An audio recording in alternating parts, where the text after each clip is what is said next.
The day Damalola first saw the boy, it was as though the air had shifted.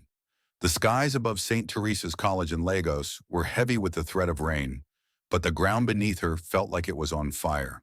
She sat by the window of her SS2 class, doodling in the margins of her biology notes, when the principal strode into the room with a stranger in tow. "This is Chike," Principal Tolu said, gesturing toward the tall, lean boy standing beside her. "He's just transferred here from Abuja. Please make him feel welcome." Dami glanced up from her notebook, uninterested. New students came and went, but when her eyes met his, it was as if the entire world stilled. His eyes were intense, the color of rich honey under sunlight. His gaze lingered on her for a fraction too long, and something in her stomach twisted. Not butterflies. Something darker. Something dangerous. Later that day, Dami found herself walking home alone. The rain that had threatened all day began to pour, and she ducked into the old abandoned chapel near her house to wait it out. She wasn't the only one there. "You should stay away from me," Chika's voice echoed before she even saw him. He stood in the shadows, his uniform damp and clinging to his frame. "What?" she asked, startled. "I said stay away from me."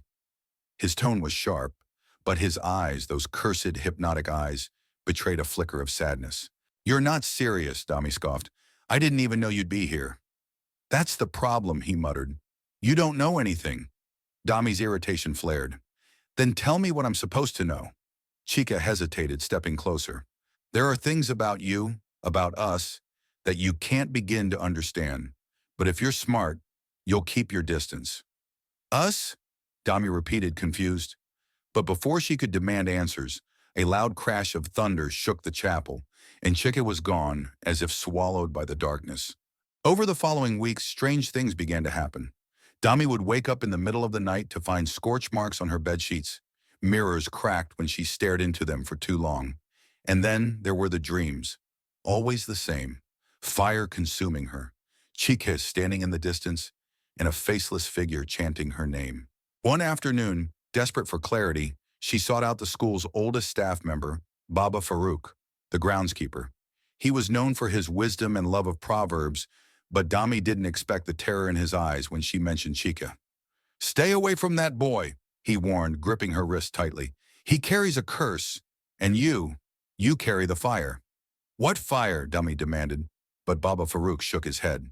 "You're tied to him. Your destinies are like palm oil and firewood, meant to meet but only for destruction." The next time she saw Chike, it was at the edge of the Lagos Lagoon. He was standing near the water, his back to her, as though he'd been waiting. "You know, don't you?" he asked without turning. "Know what?" Dami's voice was steady, but her hands trembled. "That we've done this before," he said. "This dance of fire and fate."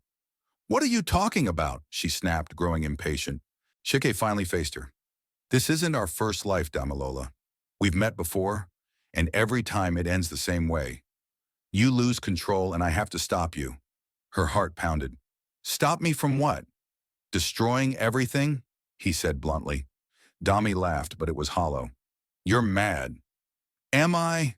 He reached into his pocket and pulled out a charred necklace. "Do you remember this?"